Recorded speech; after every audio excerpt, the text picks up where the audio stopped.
مسلمانوں کا جو حکمران ہے اس حکمران کو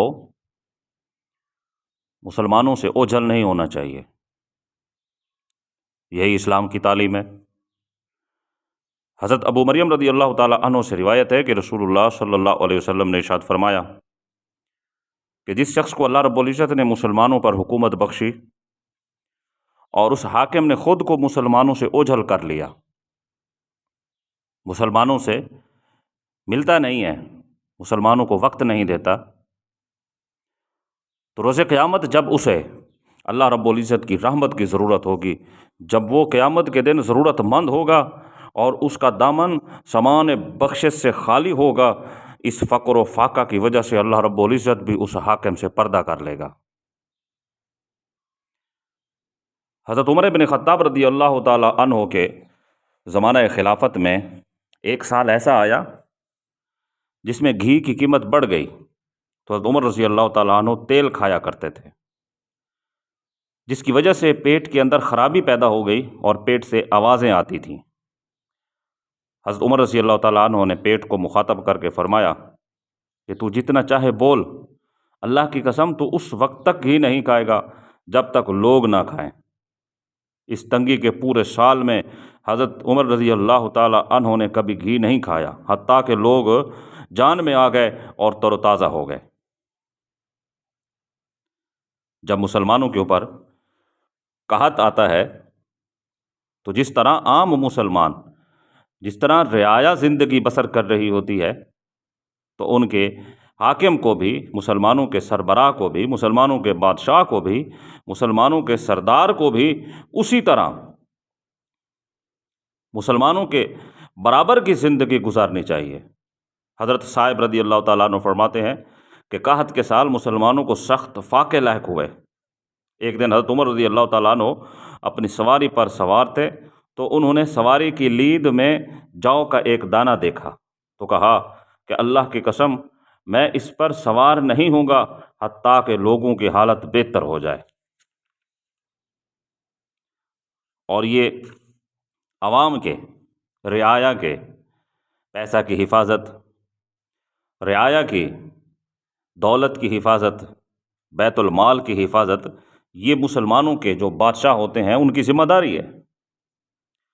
حضرت عتبہ بن قرفہ رضی اللہ تعالیٰ عنہ جو آذربائیجان کے عامل تھے، حضرت عمر بن خطاب رضی اللہ تعالیٰ عنہ کی طرف سے یہ آذربائیجان کے گورنر مقرر کیے گئے تھے. تو انہوں نے حضرت عمر رضی اللہ تعالیٰ عنہ کو مٹھائی بھیجی، تو حضرت عمر رضی اللہ تعالیٰ عنہ نے قاصد سے پوچھا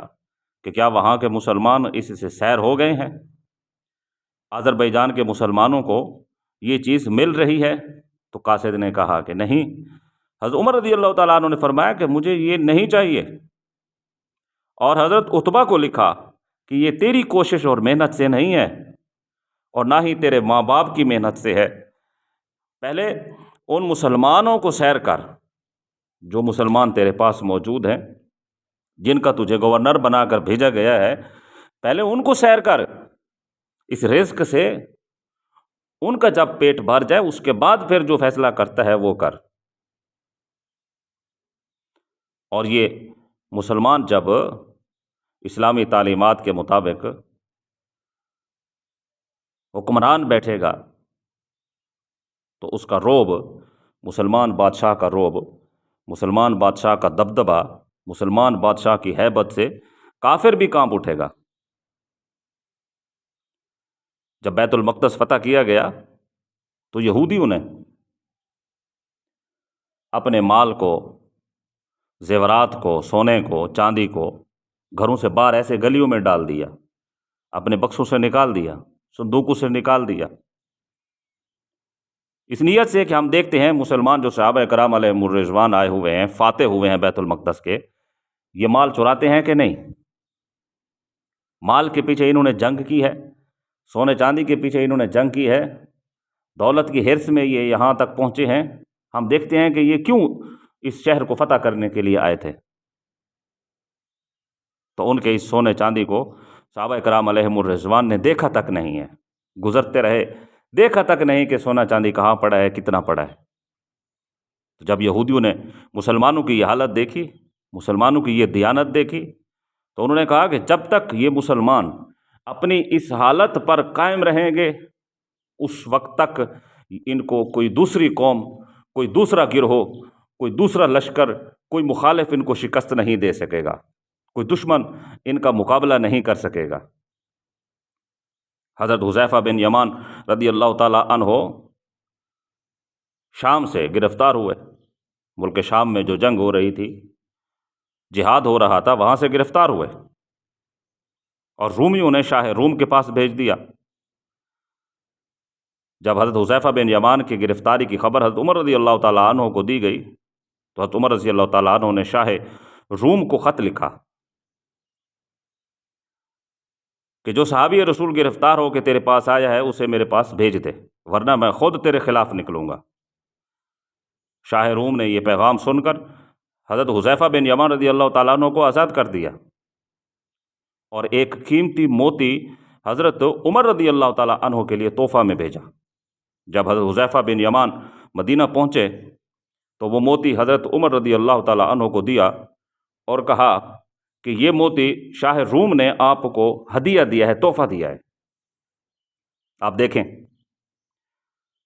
واضح طور پہ وہ صحابی رسول بتا رہے ہیں کہ اے امیر المومنین، یہ موتی آپ کو ہدیہ دیا گیا ہے، بیت المال کو نہیں دیا گیا۔ یہ بادشاہ نے مسلمانوں کے امیر کو تحفہ دیا ہے۔ اور آپ حضرت عمر رضی اللہ تعالیٰ عنہ کا تقویٰ دیکھیں، ان کا عمل دیکھیں، ان کا عدل و انصاف دیکھیں۔ حضرت عمر رضی اللہ تعالیٰ عنہ نے اس موتی کی قیمت لگوائی، بہت زیادہ قیمتی تھا وہ۔ تو حضرت عمر رضی اللہ تعالیٰ عنہ نے تمام اہل مدینہ کو اکٹھا کیا اور فرمایا کہ یہ موتی مجھے تحفہ میں ملا ہے، مسلمان کہتے ہیں کہ میں اسے اپنے ذاتی استعمال میں لاؤں، تم اس کے متعلق کیا کہتے ہو؟ تو اہل مدینہ نے کہا کہ اللہ پاک نے آپ کو یہ دیا ہے، اللہ رب العزت آپ کے لیے اس میں برکت عطا فرمائے، یہ آپ کا ہی ہے۔ تو حضرت عمر رضی اللہ تعالیٰ عنہ نے فرمایا کہ اگرچہ تم لوگوں نے اسے میرے لیے حلال کر دیا ہے، جو لوگ یہاں موجود نہیں ہیں اور وہ لوگ جو ابھی تک اپنی ماؤں کے پیٹ میں ہیں، ان سے کس طرح اجازت لوں گا؟ اللہ کی قسم، عمر میں اتنی طاقت نہیں کہ قیامت کے دن ان کے مطالبے کا جواب دے سکے۔ اس لیے حضرت عمر رضی اللہ تعالیٰ عنہ نے اس موتی کو بیچ کر اس کی جو قیمت تھی وہ بیت المال میں جمع کرا دی۔